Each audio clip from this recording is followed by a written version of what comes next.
Welcome to the Legally Speaking podcast. I'm your host, Rob Hanna. This week, I'm delighted to be joined by Emma Lilley. Emma is the founder of the In-House Potter, a resource for students and in-house lawyers to provide them with the information needed to make the right choice for them. Emma is also currently working as the legal counsel for SD Worx and previously worked as an in-house solicitor at Manchester Airport Group, providing advice to all teams across 3 UK airports. So, a very, very warm welcome, Emma. Hi, Rob. How are you doing? Very, very well. Super excited about this one. So before we dive into all your amazing achievements and what you're doing for the legal community, we do have our customary icebreaker question here on the Legally Speaking podcast, which is, on the scale of 1 to 10, 10 being very real, how real would you rate the reality hit series Suits on a scale of 1 to 10? I don't think I can give it any more than 5, but I always have to caveat this with I've only spent 3 months in private practice, which I'm sure we'll get onto. So I haven't really experienced a law firm for a long period of time. But I also think that some of the stuff that's mentioned, like the legal buzzwords and things, could be helpful for somebody who's completely new to law. I'm not saying you can use it as a revision tool. Absolutely not. But I think it's a great, initial, maybe short, fictional introduction to the industry. Yeah, I think 5's a fair comment. So before we talk about all things law and everything else that you're doing, I think it's always nice to start at the beginning. So tell our listeners a little bit about your family background and upbringing. Oh, of course. It's nice to be asked that question. I grew up in Stoke, still live in the city of Stoke-on-Trent. Started off doing the usual part-time jobs as a waitress behind the bar whilst I was studying at sixth form, and then kind of found my way into law through an undergraduate degree through clearing. And then during studying law, I moved into the world of gambling, not personally, but being employed by a big gambling company in the city. And that kind of carried me through financially whilst I was studying. So it was pretty secure part-time role. Also provided me with a gap year in Australia. So I went to live and work in Oz. Yeah. Took 12 months off from studies, but it took around 7 months actually working over there, but then full-time training prior to that. And then went back into the world of law, discovered in-house, and the rest is history, I guess. Yeah, we're definitely going to dive more into that. So you've often mentioned that your route into law wasn't necessarily that conventional. So can you tell us a bit more about this and why you ended up studying the law? Of course. So it wasn't conventional right from the start in that I didn't study law A-level, was never on my list of careers that I thought I would end up in. I didn't get great A-levels, and by not great, I mean one of them was an E, like absolutely not great as in not 3 A stars, but not great as in awful. Less than average, far below average, which didn't set me up in good stead for what I wanted to do, was study music at university. So applied for music degrees, didn't get in. Found myself on A-level results day calling around universities saying, what have you got in clearing? What courses can I get onto? And staff's uni local to me said, we've got a law degree. I was like, hang on, this sounds good. And it says, oh, it's with a foundation year. So you've got to do an extra year to qualify to get onto the degree. So 4-year course. Didn't really have much choice, to be honest. It was local. Seemed like something different. I was always going to go to uni. Had it set in my mind that I wanted to go to uni, so I didn't really consider the vocational courses, and just went for it really and fell into law that way. Yeah, well, thanks for sharing that. And what I love about you and everything you're producing, you're just being your true, authentic self. And I think you previously talked about how, when you're going through your studies, looking for jobs, that you're wary about telling people where you're from because of preconceptions about success. This is something which is really insightful and I'm sure will resonate with many others in the profession. So can you tell us a bit more about why you felt that way?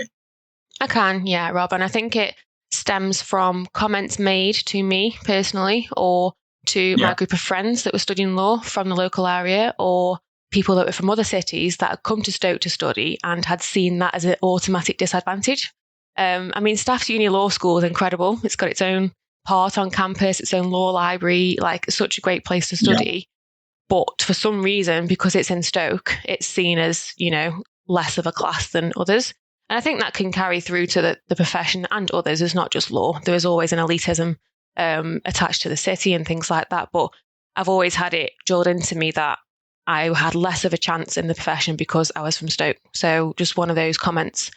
To provide an example, would be, why did you choose to go to staff's uni when you could have gone to another one in London, for example? And the reason why I chose to go there was because I didn't have much choice, but I wasn't going to say at that point, like, it's a really difficult position to be put in by someone who's, a possible employer, suggesting that that's, not great. So I've always censored, and I'm so, so proud of myself that I don't do this anymore, but censored the answer to that question. It's always Cheshire border or Staffordshire. But now, no, I'm a Stokey through and through.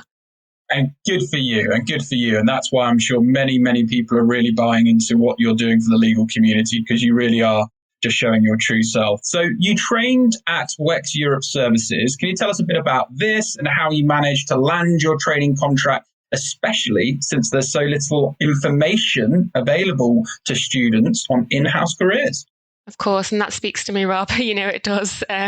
So once I discovered in-house through the part-time role that I was doing, I just realised this is my little corner of the legal world that maybe I can tap into and be myself and grow into the lawyer that I want to be, whilst keeping those traits about me that I don't have to, cover up, hide, or I can be myself in an office that I felt like I fitted into a little bit more. I think it's personal preference, but in-house was definitely for me.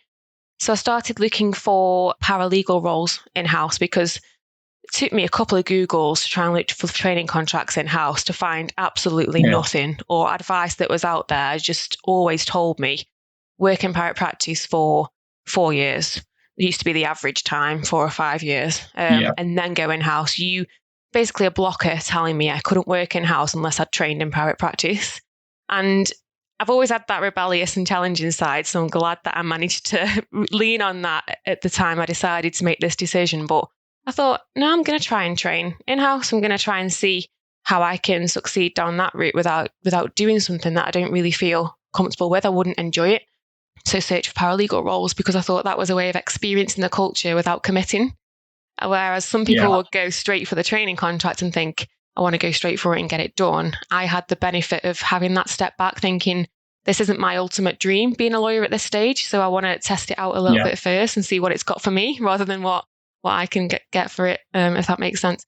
I looked for paralegal roles on LinkedIn, found one at WEX Europe Services, went through the interview process and just loved it. It just spoke to me. Great company, not too far down the road, in Crewe, different city, but the commute wasn't too long. Great ethos in the team. So it was just myself and legal director for a long time, but she's the most supportive manager. And I made it obvious that I wanted to train, or that if I liked it there, I would be looking for a training contract. And she just supported that and gave me the space that I needed. But also when I needed support, she'd put me forward for those opportunities and see what they could do. And that's how I found the training contract. It kind of merged from the paralegal role, really.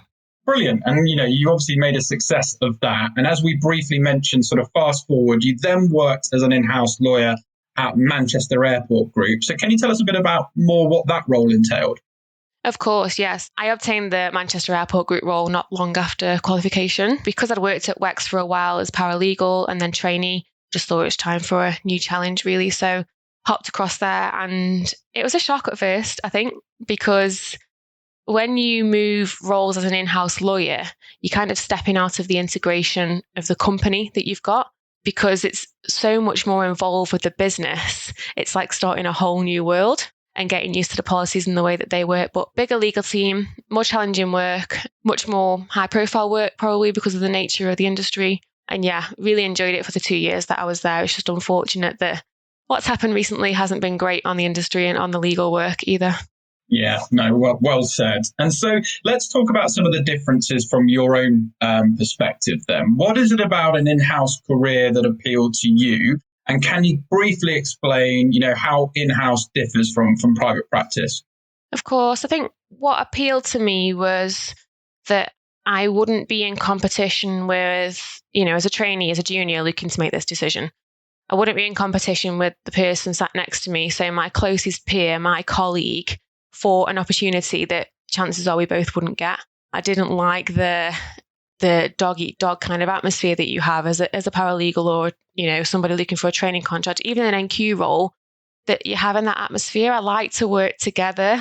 I like to all work towards one goal. And that leads on maybe to one of the main differences between private practice, because my understanding of it, and when I spent 3 months there, is that, of course, you'll have supervision on cases, but as a qualified lawyer, you're likely to have your own files and you're all working on separate things. You might come together for team meetings to look at, if you're hitting the targets, or if your client's generally happy, if you want to change policies and offer new services, but there's no end goal in terms of client advice delivery because you've got different clients. In-house, it's so much more of a team effort. The majority of my time is spent working with non-lawyers, and I don't like that term, but people who aren't qualified as lawyers who have got fantastic expertise that I will never have in their different disciplines, which is what I absolutely love about it as well.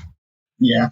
And again, from there, you recently moved and got a cracking new position with SD Worx. So please tell us a little bit more about that, and then sort of, motivations for and how you made that move, because people may not be sure how you can do that from an in-house perspective. So just tell us a bit more about that. Yeah, it was hard. It's a hard role. People always say to me, how did you step into this? And it required a lot of confidence. It required a lot of self-confidence on my behalf to feel like I could go for something like this. And I had support from recruitment agencies. So I think that's absolutely key when you're looking for a new role, especially in this industry, to build up a network that helped to put me forward for the roles that would work with my goals. Yeah. So I did that, and this one came up, and the ethos and the culture of the company is something that I will put above anything now. But that's what just spoke to me. And then the opportunity also to merge in-house Potter with this role, which I'm sure we'll get onto. But what I learned from in-house Potter and how the industry needs to change, and what we're all doing to push for positive impact, I can take into my role now because I've got the space to do so, because I'm sole legal counsel for those two regions, UK and Ireland. So things about like diversity policies, and if I have a team of my own one day, how do I be a great leader, and what I see from my community on in-house Potter and what they're looking for, and then how I can bring that into the industry and have my own little impact, really. Yeah, well, I'd say big impact, and that segues nicely onto in-house Potter. So can you tell us a little bit more about it? So its resources, how students and aspiring solicitors can utilize its content, and why it all happened to start with. Of course. So in-house Potter is my online presence, I would say, my online platform across multiple social media sites, but mainly on Instagram is where I share most of my content. And it aims to inform aspiring in-house lawyers about this route into law.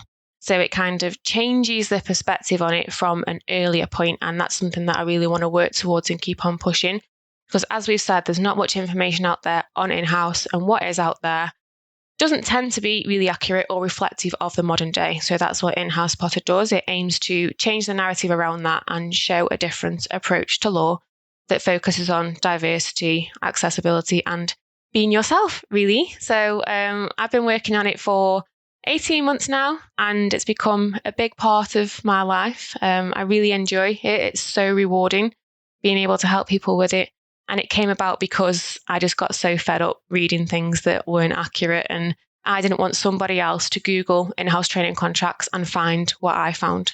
There's a huge surge for it now. A lot of people are quite interested in it because it might be, it depends on the person, but it might be the answer to some of the issues that we're facing. And of course, the SQE will open it up too. So I think I just like to try and keep up to date with those things and how they'll affect the in-house world. And like I say, try and merge it with my role, just so I can help those that are looking to come into this area of the law.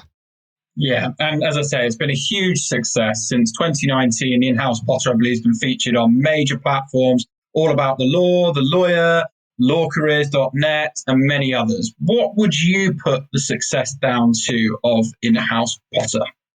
Oh, wow, what a question. I would say it's the community.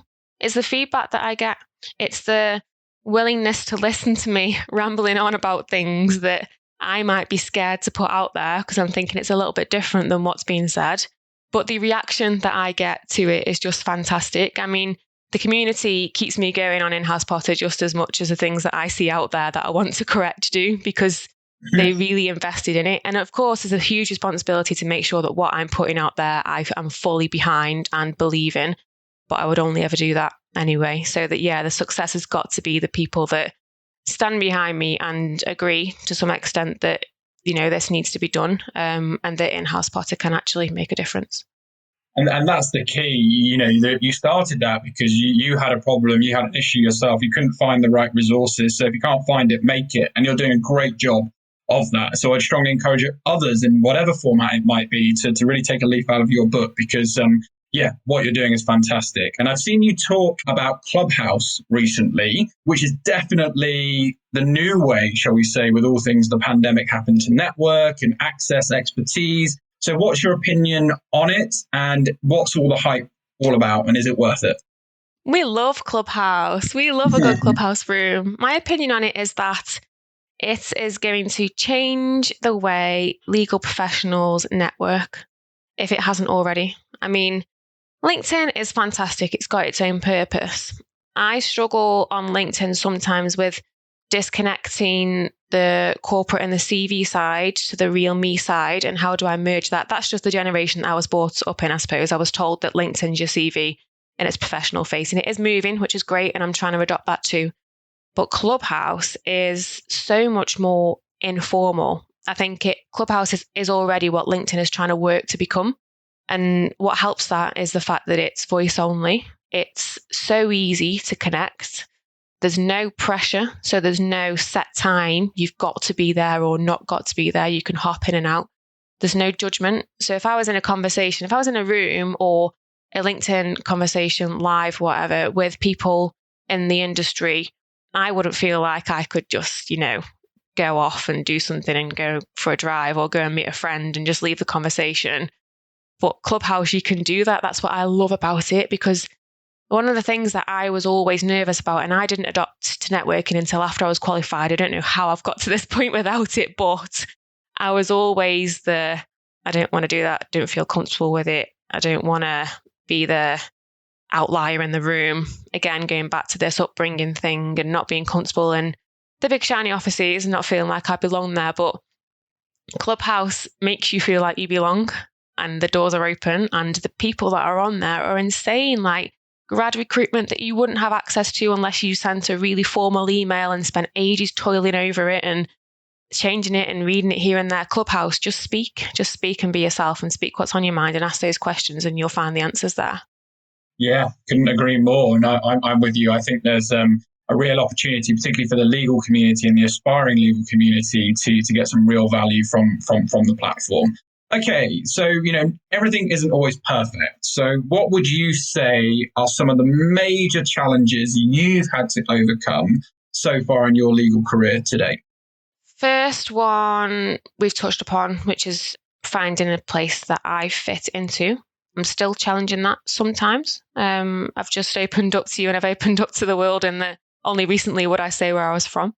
Specifically to in-house, yeah, you're right, nothing is perfect. And there's a challenge in-house, which is always the perception of being an in-house lawyer, I think.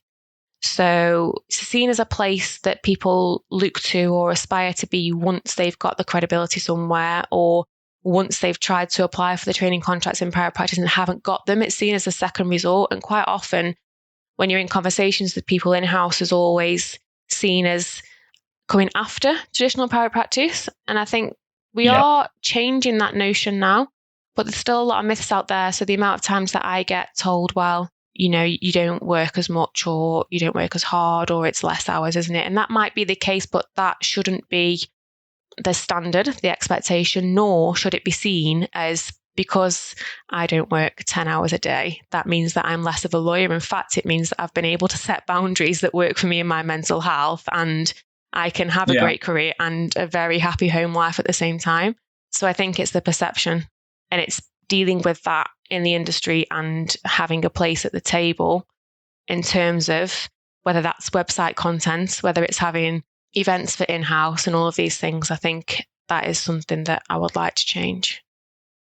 Yeah, and I'm sure over time change will come. And for what you're doing for the industry and with In-House Potter, I'm really excited for the future. So I want to talk about more the life in-house. So, because most people may not know sort of what maybe a junior legal counsel does and what the progression and what responsibilities you may pick up as you get more senior. So can you talk a little bit more about maybe when you're first starting out, the sort of task and responsibility you're doing, typical day in the life, and what it looks like today?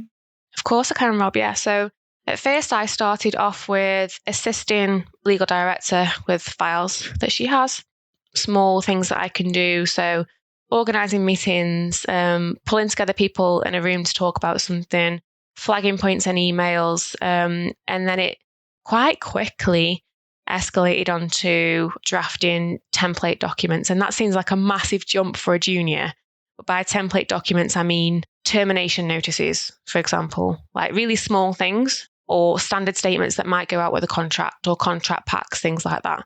But the skills that you get from drafting at that point are huge at that stage, because you'll then learn that you start to draft really complex contracts later on in your career, and you're still pulling on skills that you learned as a paralegal in like the first 6 months. Thinking that's one great thing about in-house is you get the responsibility earlier. So I'd say drafting template documents, I had oversight of the legal budget. So I'd track POs, invoices, are fees in line with what we said? If they aren't, can I challenge them? External law firm relationships, moving on to being the first point of contact for certain departments in the business. So if they had a query that I felt I could deal with, I'd go ahead and do it. If not, I'd get supervision. So through that, then it's like taking the lead on negotiations, so back and forth on comments, and then full on drafting of contracts. But then, of course, there's not just the commercial contract side to it. So 2018, GDPR, I was on the team that was responsible for rolling that out and pulling people together. Employment law, 2 of the companies that I've worked in have got a European presence. So it's deciding the difference between them and anything that might need to happen in countries. Gosh, the list is endless. I think you would be surprised at what is in my inbox, because you think, oh, does that fall to an in-house lawyer? Well, quite often a lot of these things have got a legal element. Anything that I used to say at Manchester Airport, like if you think about the shops, all of those retailers are likely to have a contract. There's law everywhere. Yeah. Like you walk through an airport, I could pick out thousands of things probably standing in one point that the in-house legal team will have touched upon. So it's just incredible. Yeah, and thank you so much for articulating that so well and giving people a kind of an in-depth look into what it's all about. I guess moving away from technical skills of the law onto softer skills. I know people don't like that expression or that phrase, but what would you say, for a good in-house lawyer, what are some of the key softer skills that you need, or transferable skills you'll need, aside from obviously knowing the law and having good drafting skills? Good question. I think it's the confidence to ask questions. This is like probably the most common piece of advice, is to ask questions, but sometimes still, when something pops in our mind and we're in a meeting room, we don't say it or we don't ask it. And then before we know it, we're out of the meeting room. We've still got this question unanswered. Or even worse, sometimes I find, is someone else asks it, like just blurts it out, and you're like, that was my question. I should have asked that. And like, it's kind of reaffirms that you had a valid point and that it needed to be asked. I think the biggest piece of advice would be to ask questions, and still I have to tell it myself a few times. So sometimes it'll be a couple of minutes or a couple of seconds after I should have done, and I'll just say, can we go back and can I just ask this? But people are always willing to explain. If you think, you and I, how many questions we might get, we never, think, oh, I'm not going to answer that. It just doesn't work like that. You answer the question if you're asked it. So that's a big soft skill, I would say, is important. And also emotional intelligence. This is quite a big one, and there's a lot of things that go into that. But it's understanding how somebody else views the world and their role and what's on their list. And I've learned as I've got more senior that my prioritization is so important, but it's the way you deliver that to somebody else. So I've always been taught that, if something's not urgent, you don't drop everything for it. Make sure you let them know that you're prioritizing it. But I think as a junior, I've fallen into the trap of saying, oh, I'll get back to you on this in a couple of days' time because it's not over the threshold, or because it doesn't seem as, it isn't the top of my list at the moment. But that could be heartbreaking to someone who's got sales targets, and that contract is half of their sales target for the month. Even though it might seem small in your world, it's like huge in theirs. And so it should be, because that's their role. So I think it's not only having that emotional intelligence, but acting upon it and being bringing in those communication skills to work on your responses and how you work with people. Yeah, no, I love that. I couldn't agree more, particularly on the emotional intelligence voice. I think that's so poignant across so many different facets of business. Okay, so before we wrap up, I want to talk about confidence, because it seems throughout your whole journey, you've been building your confidence, you've been kind of coming out of your shell. And what do you do to build confidence? You know, a lot of people might be listening to this who aren't feeling so confident at the moment. Do you have mentors? What have you done that you could maybe share that's worked for you to help build your confidence over time? I'm glad that you've noticed that, Rob, because it is so true. Like every day, I feel myself getting a little bit more confident. Like I said to you, I didn't network because I was so anxious about it, because I just thought, I'm not going to be great there. I've not got the confidence. How am I going to compare to somebody else? I'd read up on it, but I just couldn't make it click in my own mind, because I didn't think that I'd be confident enough in that room. And now I'm talking on a podcast, on a Legally Speaking podcast with Rob Hannah. And I've got my own platform that's got like too many followers that I can even get my head around. And I think that the main thing for me is breaking down those walls that you put up for yourself. So telling myself I'm good enough, telling myself that I deserve a place here and that I've worked hard for it. Sometimes I have to look at my certificate of qualification just to remind me that I'm worthy of where I am. But I think a lot of us do that. And if we say we don't, or we don't need a pep talk every now and then chances are it's a bit of falsehood, because the amount of times that we will have to big ourselves up sometimes is key. So it's reminding myself of, you know, what I've achieved to get here, and making sure that as long as I'm comfortable with it, so I'll do the usual sense checks. As long as I'm comfortable with it, I'll force myself to do something that I'm a bit nervous about. So forcing myself to do those presentations, putting myself forward for things. If I'm passionate about it, I know I can talk about it. It's just getting over that first hurdle. So tips on confidence, I would say, is to just really lock into who you are as a person and deliver on that. As make sure everything that's in line with your values is what you're doing. And you'll find that confidence, and it will build naturally. And you'll soon be in those rooms that you thought you wouldn't be capable of standing in. Yeah, well said. Well said. And just lastly, you are everywhere, which is great. And you've been regularly speaking for notable organisations, the Law Society Junior Lawyers Division. You know, what are your goals, aspirations for 2021? Or what can we expect to see more of Emma that's in the pipeline? I wish I knew myself, Rob. I need to realign and understand my sense of direction, because there's a lot going on now with the platform, as you've seen, and I need to make sure that I'm focusing on the purpose for why it was created, and really honing in on that sort of stuff, even if that is the most difficult thing for me to do, because it seems to be. Sometimes I feel like I'm trudging through mud to get, you know, the information out there that I want to, or creating those spaces that I feel need to be created. And again, it is all about confidence. I'm glad that I've found, or slowly finding, the confidence that I need to do that. But ideally, these are some of the options. I would love to have some sort of presence in universities, whether that's through me or through another organisation that's well formed, to educate people on the different routes into law from an earlier point. So I was told that in second year, you apply for training contracts in private practice law firms. If you don't get one, you have to wait for the next year. And I looked on their A-levels, you need so many. I was like, I'm out then. I haven't got a career in law, which is absolutely not true. Imagine if I'd have given up then. So I want to tackle that in colleges and universities. I want to maybe work within in-house legal teams to help them to attract Generation Z talent, and maybe help them to close the gap between what they're actually looking for and what GCs or heads of legal think they're looking for. How do you actually make that difference? And I think I'm armed with the information to do that now, and I've learned a lot myself. And just to continue doing what I enjoy. I'm happy now, and I never thought I would be happy in a career in law. So I just want to continue making the synergies, excel in my own role, help promote all the good things, diversity, mental health, accessibility, and just keep going. As long as I've got a smile on my face, then I'm happy to keep doing all of these projects that I'm doing. And you're doing a fantastic job. And what a bright, positive note to conclude our discussion. So it's been an absolute pleasure having you on the show, Emma. So if people want to follow or get in touch about anything we've discussed today, what is the best way for them to do that, feel free to shout out any web links or social media handles, and we will also share them with this episode. I think I know which one, but go for it. In-House Potter on Instagram, so in-house and then POTTER. That's where you'll find me most. LinkedIn under my full name, Emma Lilley. I also have a website, inhousepotter.com, where I share blogs about things that I really care about and how I can help make these changes in the industry. There's also Clubhouse. We have Future Lawyer Club on there, and we host regular rooms. There's a non-exclusive club. Join if you're interested in the law, and we can chat and talk about all of the key things that are happening in the industry.